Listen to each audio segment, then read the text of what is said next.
6 दिवस आणि केवळ 144 तास आणि अख्ख्या महाराष्ट्रातील तेल, तूप, दूध, गुटखा, पान मसाले बनवणारे भेसळखोर आता रुळावर आलेत. हा एक असा अधिकारी आहे ज्याने पदभार स्वीकारलाय हे कळालं की अनेकांची झोप उडते. त्यात हे राजकारण्यांच्या दबावाला कधी जुमानत नाही. भ्रष्टाचारांसाठी नेहमीच कर्दनकार ठरतात. त्यामुळे सततची बदली म्हणजे त्यांच्या पाठीमागे लागलेलं भूत.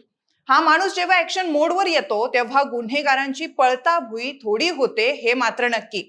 ते आहेत तुकाराम मुंडे. अन्न आणि औषध प्रशासन म्हणजे FDA चे नवे आयुक्त तुकाराम मुंडे. मंडळी यांनी FDA आयुक्त पदाचा पदभार स्वीकारताच अख्ख्या राज्यात असा काही सर्जिकल स्ट्राईक केलाय की त्याने सगळी सिस्टीमच हादरली आहे. मंडळी, गेल्या काही दिवसात तुकाराम मुंडेंच्या धाडसत्रांची सगळीकडे चर्चा सुरू आहे. टीव्हीच्या ब्रेकिंग्स असतील, वृत्तपत्रांचे हेडलाईन असेल, मोबाईलचं न्यूज नोटिफिकेशन असेल, सगळीकडे IPS अधिकारी तुकाराम मुंडे यांच्याच नावाची जोरदार चर्चा सुरू आहे. म्हणूनच तुकाराम मुंडे यांनी FDAचा पदभार स्वीकारलाय. त्यांनी कोणत्या धाडी टाकल्यात, तुकाराम मुंडेंच्या 6 दिवसाच्या मोहिमेत नेमकं काय काय कारवाया झाल्यात, त्यात किती जणांच्या मुसक्या आवळल्या गेल्यात, किती मुद्देमाल जप्त करण्यात आला, बाकीचे अधिकारी मुंडेंचा आदर्श का घेत नाही, या सगळ्या प्रश्नांची उत्तरं आपण या व्हिडिओच्या माध्यमातून जाणून घेणार आहोत. नमस्कार, मी ऋतुजा आणि तुम्हाला तर माहिती आहे आपला विषयच भारी आहे. मंडळी, मुंडे यांची आतापर्यंतची सेवा 21 वर्ष असली तरी त्यापेक्षा अधिक म्हणजे 25 वेळा त्यांच्या बदल्या झाल्यात. कुणाचीही भीडभाड न बाळगता कायद्याच्या चौकटीत राहून सामान्य माणसाच्या हिताला प्राधान्य देत काम करणं हा त्यांचा कायमचा स्वभाव राहिलाय. सत्ताधारी असो की विरोधक, चुकीचं दिसलं की त्यावर कारवाई करण्यास त्यांनी कधीही मागे पुढे पाहिलेलं नाही. त्यामुळेच एक कर्तव्यदक्ष आणि निर्भीड अधिकारी अशी त्यांची ओळख निर्माण झाली आहे. अनेकदा त्यांच्या अशाच ठाम आणि कायद्याच्या चौकटीत राहून काम करण्याच्या नियमामुळे सत्ताधाऱ्यांना नेहमीच अडचण निर्माण झाली. त्याचा परिणाम म्हणजे त्यांच्या वारंवार झालेल्या बदल्या. हे चित्र महाराष्ट्राने वारंवार पाहिलंय. मात्र कितीही बदल्या झाल्या तरी मुंडे यांचं काम करण्याच्या पद्धतीत किंवा त्यांच्या तत्वामध्ये कधीही फरक पडलेला दिसला नाही. प्रत्येक नव्या ठिकाणी त्यांनी त्याच जोमानं आणि प्रामाणिकपणानं काम सुरू ठेवलंय. अशाच प्रकारे अन्न आणि औषध प्रशासन विभागात त्यांची बदली झाली तेव्हा अनेकांना वाटलं होतं की साईड पोस्टिंग आहे, इथे काय होणार. पण मंडळी, सिंह कुठेही गेला तरी तो शिकार सोडत नाही. हे सूत्र मुंडेंनी हाती घेऊन ते खरं करून दाखवलं. 25 मे ते 31 मे या 6 दिवसांच्या सुरक्षित अन्न, सुरक्षित औषध, सुरक्षित महाराष्ट्र या मोहिमेची तुकाराम मुंडे यांनी घोषणा केली. ही फक्त घोषणाच नाही तर हा एक रणसंग्राम होता ज्याची सुरुवात त्यांनी पहिल्याच दिवसापासून केली. या 6 दिवसात त्यांच्याकडून 203 ठिकाणी छापे टाकण्यात आले आणि सुमारे 1,58,28,000 रुपयांचा भेसळयुक्त आणि प्रतिबंधित पदार्थांचा साठा जप्त करण्यात आला.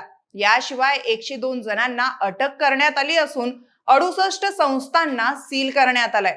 राज्यात गुटखा आणि पान मसाल्यांवर बंदी असूनही लपून छपून त्यांची विक्री आणि वाहतूक ही सुरूच असते. त्यामुळे कॅन्सर सारख्या आजाराला निमंत्रण देणाऱ्या या माफियांच्या मुसक्या आवळण्यासाठी मुंडेंनी स्वतः मोहिमा आखल्या आणि रात्री अपरात्री अचानक फील्डवर उतरून धाडीही टाकल्यात आणि त्या कारवायाही त्यांनी केल्या.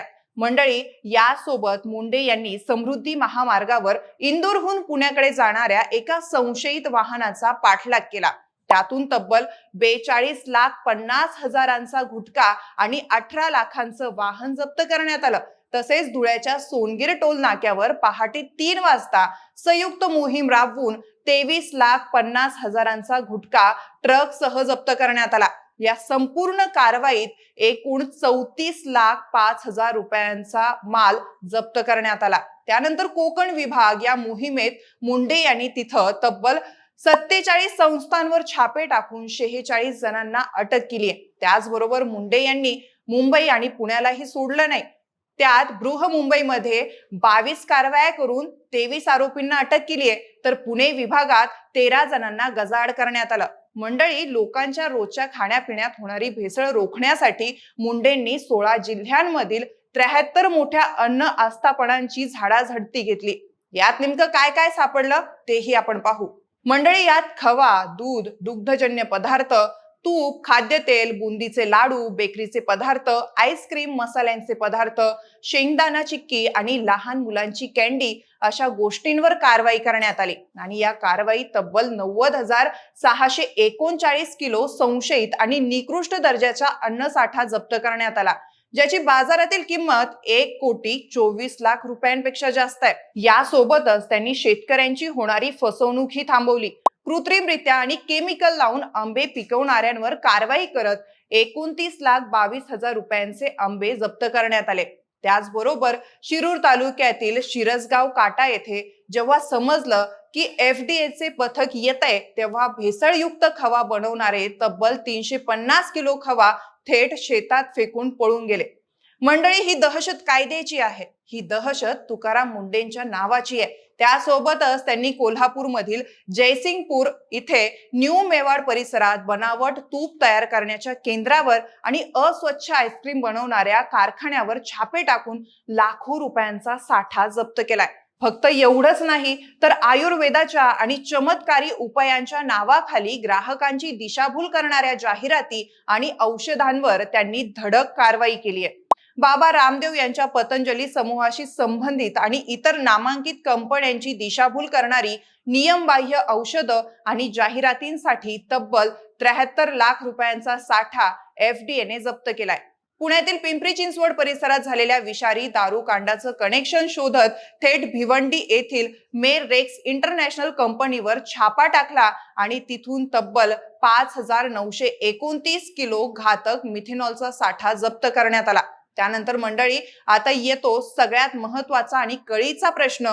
तुकाराम मुंडे ज्या विभागात जातात तिथे पहिल्या दिवसापासूनच कारवायाला सुरुवात होते. काही दिवसातच तिथे खूप मोठा बदल झालेला पाहायला मिळतो. पण तुकाराम मुंडे येण्याआधी जी यंत्रणा, जे अधिकारी वर्षानुवर्ष तिथे असतात, त्यांना जे दिसत नाही ते तुकाराम मुंडेंना कसं दिसतं? आणि सगळ्यात महत्वाचं म्हणजे बाकीचे IAS, IPS किंवा इतर क्लास 1 अधिकारी असं काम का करत नाही? यामागची प्रामुख्यानं 3 मुख्य कारणं आहेत, जी आज आपण या व्हिडिओच्या माध्यमातून समजून घेणार आहोत. आपल्याकडच्या बहुतांश अधिकाऱ्यांना आपल्या सोयीच्या बदल्या हव्या असतात. चांगल्या पोस्टिंगवर राहण्यासाठी अनेक अधिकारी स्थानिक लोकप्रतिनिधी, मंत्री किंवा नेत्यांशी जुळवून घेतात. आणि जर एखाद्या मोठ्या नेत्याच्या जवळच्या माणसाच्या हॉटेलवर किंवा गुटखा गोदामावर छापा टाकला तर लगेच त्यांना मंत्रालयातून फोन येतो. अशा वेळेस सामान्य अधिकारी त्या फोनला घाबरतो, कारण त्याला बदली सकट साइड पोस्टिंगची भीती असते. पण तुकाराम मुंडेंचं वेगळं आहे. त्यांनी 25 पेक्षा जास्त बदल्या पचवल्यात, पण कामात मात्र तसूभरही बदल झालेला नाही.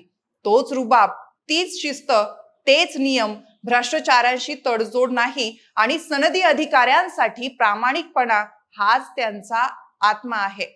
पोस्टिंग कोणतंही असो, नो कॉम्प्रोमाइज. मी माझं कर्तव्य चोख बजावणार ही वृत्ती इतर अधिकाऱ्यांमध्ये दिसून येत नाही, जी तुकाराम मुंडे यांच्यामध्ये प्रकर्षानं दिसून येते. बाकी मंडळी, अन्न आणि औषध प्रशासन सारख्या विभागात कोट्यावधी रुपयांची उलाढाल ही होत असते. अनेकदा खालच्या पातळीवरील कर्मचाऱ्यांचे आणि अधिकाऱ्यांचे या माफियांसोबत, भेसळखोरांसोबत लागेबंध असतात. हप्तेखोरींमुळे धाडी टाकण्यापूर्वीच व्यापाऱ्यांना माहिती मिळते आणि ते माल गायब करतात. पण मुंडेंनी आल्या आल्या सिस्टीमला सळो की पळो करून सोडलंय. तुकाराम मुंडेंनी दाखवून दिलंय की अन्न आणि औषध प्रशासनाला केवळ परवाने वाटणारी संस्था न ठेवता नागरिकांच्या आरोग्याचं रक्षण करणारी ही ढाल आहे. बाकी ते आता लवकरच नागरिकांसाठी थेट तक्रार करण्यासाठी टोल फ्री हेल्पलाईन आणि मोबाईल ऍप सुद्धा आणतील. म्हणजेच आता थेट जनतेची ताकद मुंडेंच्या पाठीशी उभी राहणार आहे. मंडळी, कर नाही त्याला डर नाही, ही म्हण मुंडे यांना तंतोतंत लागू होते का? तुकाराम मुंडेच्या सर्जिकल स्ट्राईकवर तुम्हाला काय वाटतं? महाराष्ट्राला प्रत्येक विभागात अशाच एका तुकाराम मुंडेंची गरज आहे का? तुमचं मत आम्हाला कमेंट बॉक्समध्ये नक्की सांगा. आणि व्हिडिओ आवडला असेल तर लाईक, शेअर आणि सबस्क्राईब करायला विसरू नका. धन्यवाद.